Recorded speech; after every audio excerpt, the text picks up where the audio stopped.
Listen well, children of the land. Before the cock crowed twice and before the moon lost its shine, let me tell you a story about Adora, the woman whose strength made a whole village tremble. In the village of Umugike, Adora lived with her parents. She was beautiful. Her skin shone like fresh shell butter, with bold and fearless eyes. She had long black hair that falls like the night river over her shoulders. And when she tied her wrapper, it stood generously on her waist, holding her shape like it was carved by the gods themselves. Men and women admired her, but only from afar. No one dare comes close to Adora. And you will wonder why. It was because Adora fought like a man. Behind that beauty was fire, strength, and a fist that could break a man's bone. Her hands were soft to look at, but deadly in truth. Her fist could break pride, silence fools, and humble the arrogant. If you try to insult Adora with words or even with disrespect, you will pay dearly for it. One hot afternoon, Adora walked back from the river. Her wrapper swayed gently with every step. Her beads jiggled softly as she walked. Then, under a big mango tree, 5 young men sat drinking palm wine and laughing. As Adora came closer, their eyes widened. They whispered nervously among themselves,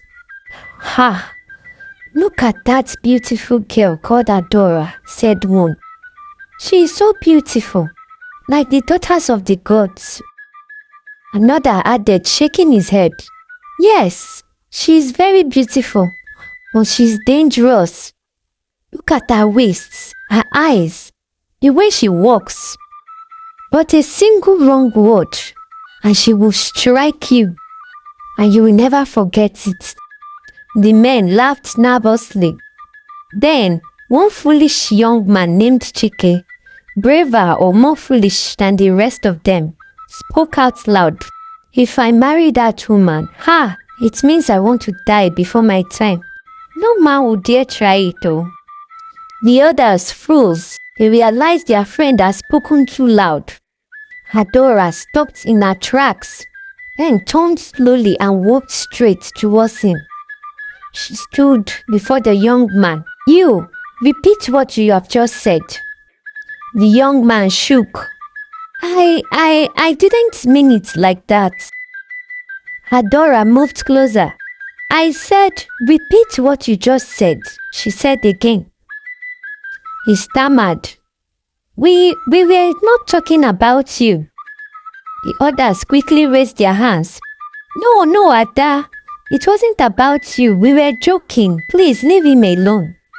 Before anyone could blink, she struck him once. He staggered and fell to the ground. The others scrambled, shouting, "Adora, stop! Stop it! Stop hitting a man!" But Adora pushed them aside. "Let this be a lesson to all of you," she said calmly. "To anyone who dares speaks nonsense about me." The young men scattered, terrified. They watched Adora from afar as she walked home slowly and unbothered. When she got home that evening, her parents were waiting. Her father sat quietly watching her. Her mother said, "Adora, you must learn to calm yourself. You are a woman. A woman should not hit men like that. Fine, you are strong, but your hands will bring trouble one day." Adora looked away. "I did what I had to do," she said. "I don't like trouble, Mama, but I cannot stand insults." Her father shook his head. "You must learn to control your anger, my daughter. Strength without patience destroys." But every word fell on deaf ears. In fact, Adora continued. She was very quick to beat up anybody that gets in her way, anybody that tries to disrespect her Both old, young, men, women, she will strike without looking back. And as a result of this, the villagers avoided Adora like a plague. One market day, her mother called, "Adora, please help me go to the market and buy some food items for dinner," she said, handing her the market basket and some money. When Adora got to the market was very busy. Women shouted prices of goods. People were buying and selling. Children were running around. Adora walked through the market, and two women selling yams laughed as she walked past. See her. She acts like a man, always fighting around. Who is going to marry this one? After she has beaten the whole men in the village, one said, whispering. Adora stopped. She turned slowly.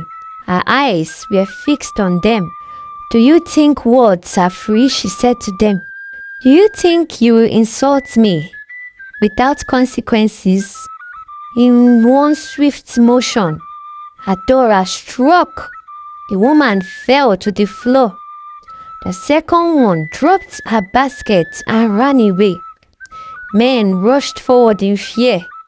"Stop! Stop it!" one man shouted. "Adora, you will kill someone, no?" Adora breathed with burning eyes.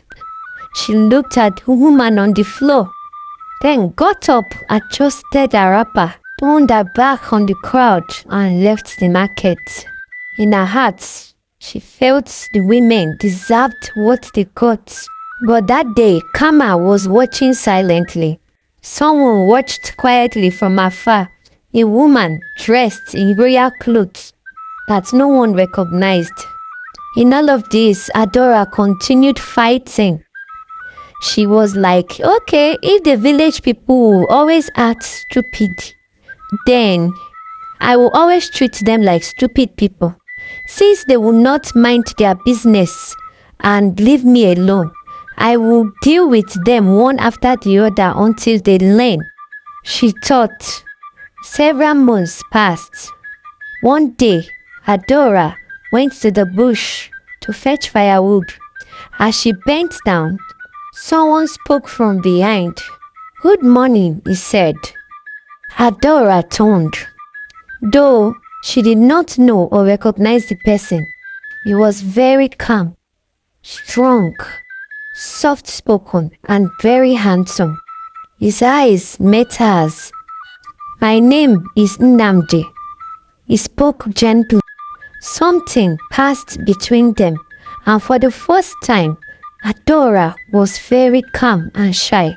She quickly introduced herself, then left quickly, with confusion in her heart. One early morning, before the sun fully rose, the town crier broke the air with the sound of his gong as he walked through Umudike village. "People of Umudike, Prince Nnamdi, the crowned prince of Umudike, is here to take over from his father. Therefore, all young maidens must gather at the palace compound. The prince must choose a wife who will sit with him on the throne. This message is from the queen and elders of Umudike." The village exploded with excitement. Young maidens screamed with joy. Mothers danced out of excitement. From that very day, preparations started. Women brought out their beautiful boxes of wrappers so that their girls can choose from there. The village was filled with balls like a market. Hope filled the air. Prince Nnamdi, who is the heir to the throne, and his mother has been away since he was a little boy, and now he had returned to take the throne. That evening, Adora sat quietly on her mats. Her face was hard. Her mother looked at her for a long time, then said softly, "My daughter, are you not going?" Adora did not answer immediately. "I don't want trouble," she said at last. You know, those young ladies, they talk too much. I don't want to be provoked. I don't want to provoke anyone, she said. Her mother moved closer. Other maidens are going, my dear. You should not be left out, my dear. If anyone makes any comments, just ignore them. What if they insult me? She asked. Silence is the best answer. Adora thought about it for some seconds. Then she nodded slowly. I will try my best to ignore everyone. When night came, Adora laid on the mat and her thoughts went straight to the stranger she met in the bush earlier. How calm and easy she was around him, and her stomach twisted hard. She hoped to meet him again. The day came when Prince Nnamdi would choose his wife. Adora's mother laid out a beautiful wrapper, bright red and gold color. Wear this, my dear, she said. It will make you stand out. Beads were strung carefully around her neck, her wrists and her ankles. Her hair was braided neatly. The palace courtyard was wide and open. Young maidens from every corner of Umudike had arrived. They wore bright-colored wrappers. Their beads clinked softly as they moved. The palace was buzzing with excitement. Mothers whispered to their daughters from behind. From the palace entrance, Adora walked in. Her wrapper was red and gold. Her beads jiggled softly as she walked. Her hair was neatly braided with beads and strings showing her beautiful face. Everyone looked at her as she walked past. Prince Nnamdi looked up from the center of the courtyard. His eyes immediately caught hers, and in that instant, Adora's breath froze. It was him, the young man she had met in the bush while fetching firewood. Her heart beat fast and her mind raced. The man in the forest, he is the crown prince of Umudike, she thought to herself. Prince Nnamdi saw her too. His eyes widened. He remembered the girl in the bush, the fearless, beautiful girl whose calm strength had surprised him. An old elder stepped forward, tapping his walking stick to the ground. He cleared his throat and said, My prince, Prince Nnamdi, son of the late king, the crowned prince of Umudike, the maidens of the land stand before you today. They have come from every corner of the village. Choose wisely, choose with your heart, and choose the woman who will walk beside you and sit on the throne with you.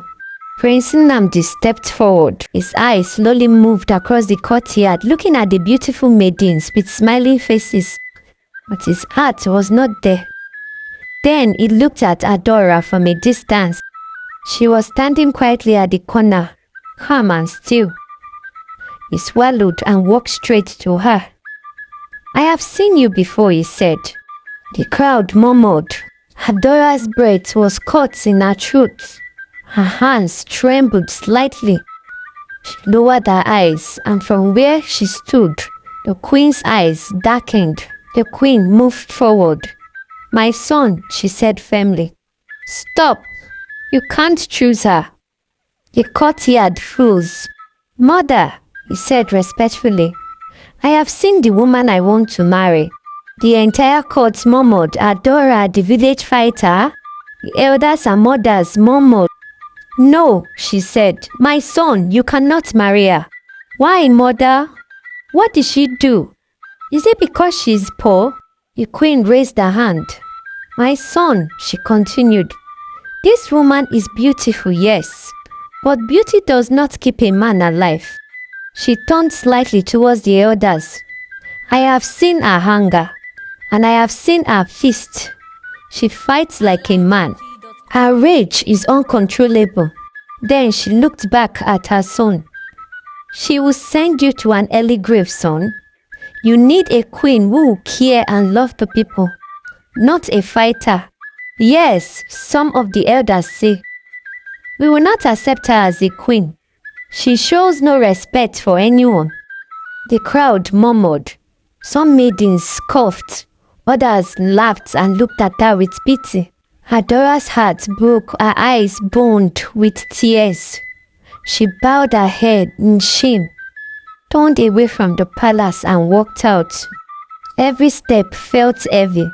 Prince Ikenna watched her leave. His heart ached. Adora reached her home and collapsed on the floor.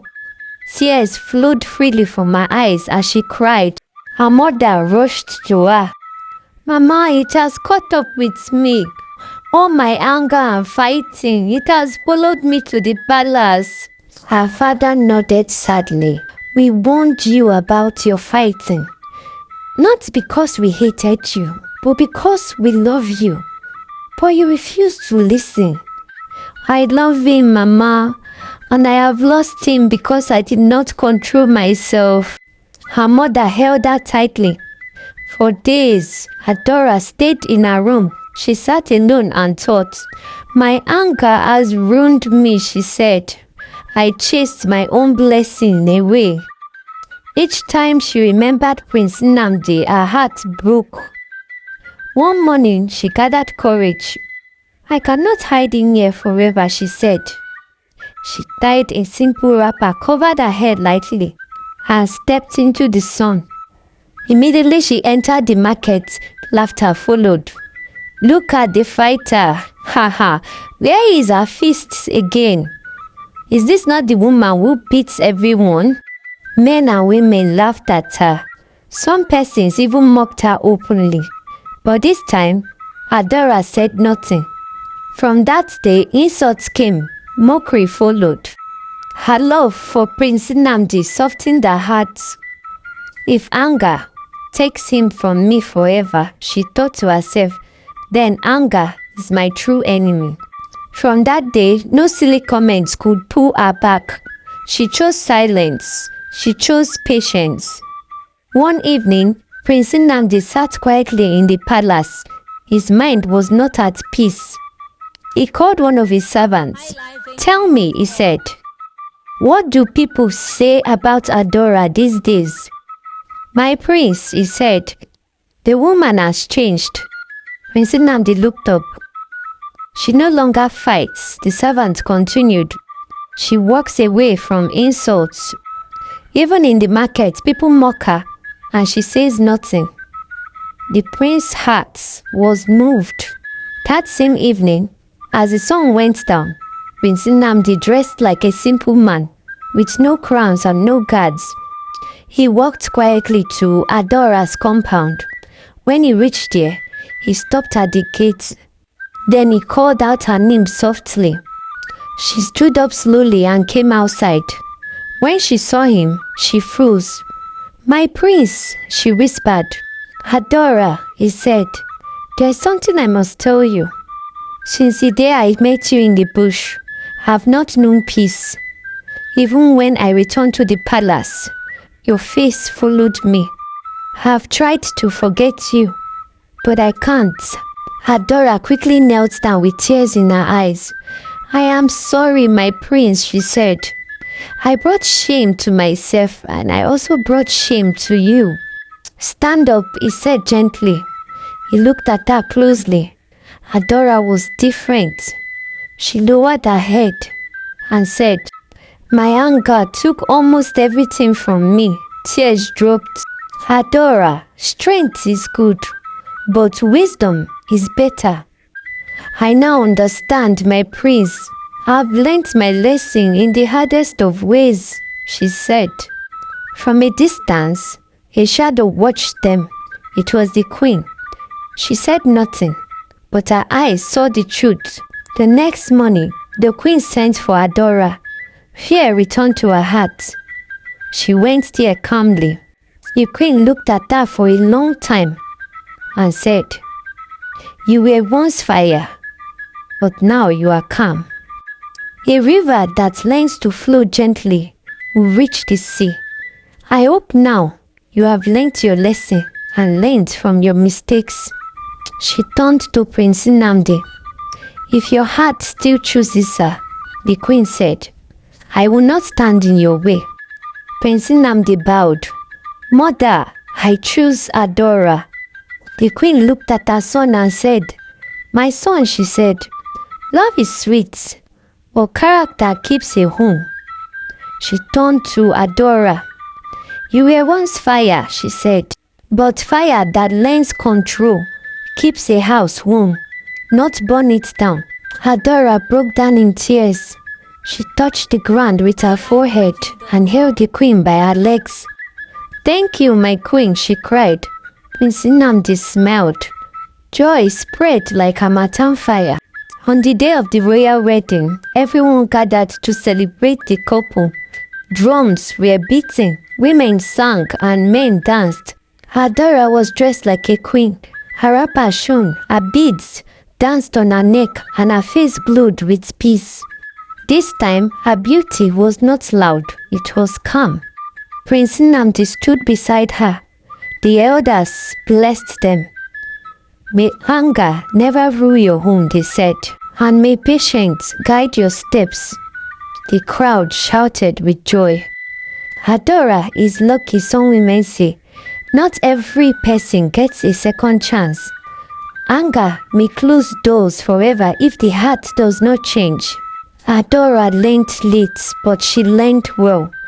And so, dear listeners, love found her when anger left her. Tell me, can anger destroy destiny? Do you believe people can still change?